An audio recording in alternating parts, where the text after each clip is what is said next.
It's a heavy feeling, isn't it? That constant hum of not quite there. You try so hard, you give so much, yet a voice inside whispers, more, better, perfect. This weight, it settles on your shoulders like a cloak woven from expectations. Some are yours, many are not, but you wear it every day. It's exhausting. This quiet, relentless pursuit of an ever-receding finish line, a finish line that promises relief but never quite arrives. That little voice, it can be so loud. It points out every flaw, every missed opportunity, every time you fell short of some invisible sky-high standard. It compares you to others, or worse, to an idealized version of yourself. A version that never makes mistakes. A version that is always strong, always composed, always achieving. This internal critic can be merciless. It chips away at your peace. It steals your joy in small moments. Our society often rewards the shiny, polished exterior. It claps for the straight-A student. It promotes the tireless worker. It celebrates the person who seems to have it all together. This applause can be intoxicating. It feels good. It feels like validation, like we are on the right track. We see control and relentless productivity held up as virtues, as markers of success, as something to aspire to, always. But what is the true cost of this constant striving for external approval? What happens when the applause fades? Often what's left is an echo, an emptiness, because the applause was for the performance, not necessarily for the person underneath. Our inner truth, that quiet whisper of what we truly need and feel, gets drowned out by the roar. We chase the next achievement, hoping this time it will fill the void, hoping this time the feeling of enough will stick. We are taught to manage, to control, to perfect. From a young age, many of us learn that this is the way to gain acceptance, to earn love, to feel safe. So we organize, we plan, we push. This pattern of thinking, this relentless drive, it has a name in the world of psychology. Schema Therapy, a powerful approach to understanding deep-seated life patterns, calls it the Unrelenting Standards Hypercriticalness Schema. It's more than just being a high achiever. It's a core belief, a belief that we must meet exceptionally high, often impossible standards in most areas of our lives. And we must do this to avoid criticism, or to avoid feeling shame. This schema isn't born from a desire for healthy growth or genuine excellence. It's often rooted in fear. Fear of not being good enough, fear of judgment, fear of failure. It whispers that if we don't strive for perfection, something terrible will happen. We might be rejected, we might be seen as inadequate. So the standards stay impossibly high. They become rigid rules we live by, often without even realizing it. These rules dictate our behavior and our self-worth. The Unrelenting Standards Schema tells us that our value as a person is directly tied to our achievements, to our performance, to how well we meet these self-imposed or culturally absorbed benchmarks. Imagine walking a tightrope, far above the ground. There's no safety net below. This is what living with perfectionism often feels like. Every step must be precise, calculated, flawless. The focus is intense, the concentration unwavering, because the perceived consequence of a single misstep is a devastating fall. A fall into shame, into failure, into the abyss of not enoughness. This is the daily tension. The pressure is immense. We feel the eyes of the world on us, or more accurately, we project our own critical gaze onto others. We believe they are watching, judging, waiting for us to falter. In reality, most people are preoccupied with their own tightropes.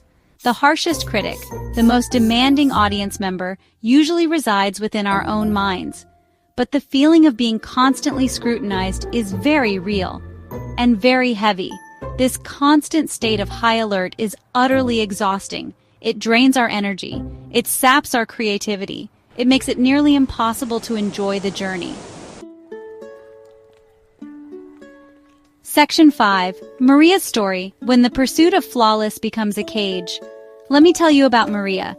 You might know someone like her, or perhaps you see parts of yourself in her story. Maria was, by all external measures, incredibly successful. A sharp, respected lawyer, a mother who seemed to juggle everything effortlessly. Her home was immaculate. Her contributions to community fundraisers were legendary. She was the epitome of capable, the person everyone turned to. But inside, Maria was slowly, painfully unraveling. The pursuit of flawless had become her cage. Every task, no matter how small, was a mountain to be conquered perfectly. Her legal briefs weren't just good, they had to be beyond reproach. Her children's birthday parties weren't just fun, they had to be magazine-worthy.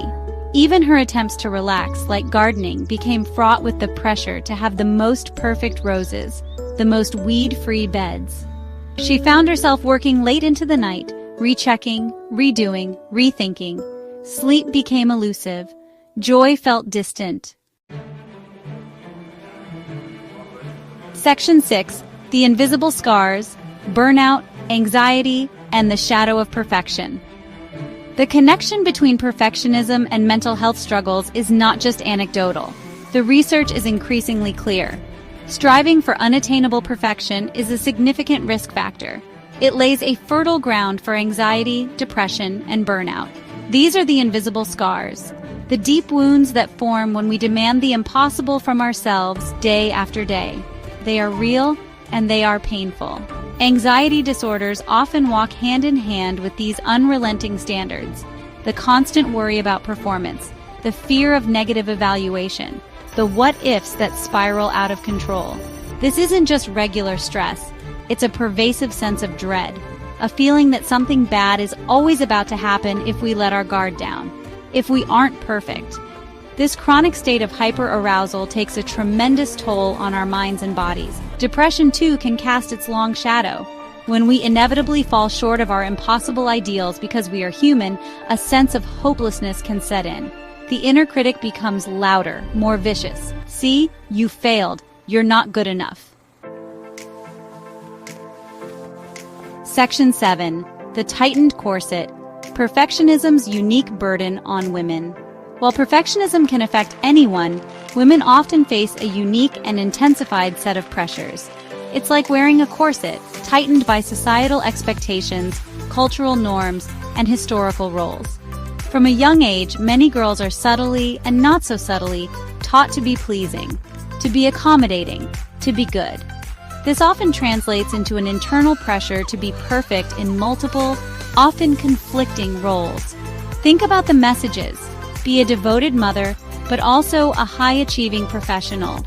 Be nurturing and empathetic, but also strong and assertive, but not too assertive. Be beautiful and put together, but make it look effortless. The effortless perfection ideal is particularly insidious. It demands flawlessness without showing any of the hard work, struggle, or vulnerability that is part of being human. It's an impossible standard. Social media often acts as an amplifier for these pressures. We scroll through curated feeds. Section 8, Step 1. Naming the never enough voice. So, where do we begin this journey of breaking free? How do we start to loosen the grip of perfectionism? The very first step, the foundational step, is awareness. Gentle, curious, non-judgmental awareness. We cannot change what we do not acknowledge. We must learn to recognize the voice of perfectionism when it speaks, to see its tactics, to understand its impact on us. Start by noticing that inner critic, that persistent voice that whispers or shouts, "Not good enough. You should have tried harder. Don't you dare make a mistake." Pay attention to when it gets loudest. What situations trigger it? What feelings accompany it? Is it fear, shame, anxiety? Just observe without immediately trying to silence it or argue with it. Simply notice its presence, its patterns. It can be incredibly helpful to give this critical voice a name. Some people call it the judge. Section 9. Steps to Stillness. Embracing imperfection with courage. Once we can name that voice, we can begin to cultivate new responses. Step 2 is to practice self-compassion. This is a game changer. When you stumble, when you make a mistake, when the inner critic flares up, try to treat yourself with the same kindness, understanding, and support you would offer a dear friend in the same situation. Ask yourself, what would I say to someone I love right now? Then, offer those words to yourself. It's about warmth, not judgment. Step 3 involves actively challenging those perfectionistic thoughts. When the critic says, "This has to be flawless or it's a disaster," pause. Ask, "Is that 100% true? What's the evidence? Are there other ways to look at this situation? What is a more balanced, realistic, and helpful thought?"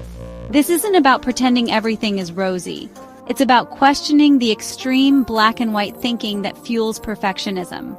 It's about finding the shades of gray. Step 4 is to set realistic, achievable goals. Shift your focus from perfect to good enough or even done. Section 10. The gift of letting go. Choosing authenticity and rest. This journey of softening perfectionism isn't about embracing mediocrity. It's not about giving up on our dreams or lowering our aspirations in a way that feels like defeat. Far from it. It's about reclaiming our energy. It's about redirecting our focus from the impossible pursuit of flawlessness to the courageous pursuit of wholeness. It's about becoming more, not less, of who we truly are. It's about making conscious choices, choosing authenticity over approval, choosing courage over the illusion of comfort that perfectionism falsely promises, choosing connection, born from shared imperfection, over the lonely pedestal of perceived flawlessness. It means understanding that our worth is inherent. It is not something to be earned through endless striving or external validation. You are worthy, right now, as you are. Rest in this context becomes a radical act of self-love. For those of us recovering from the relentless drive of perfectionism, rest is not a luxury. It is a fundamental necessity. It's not about being lazy.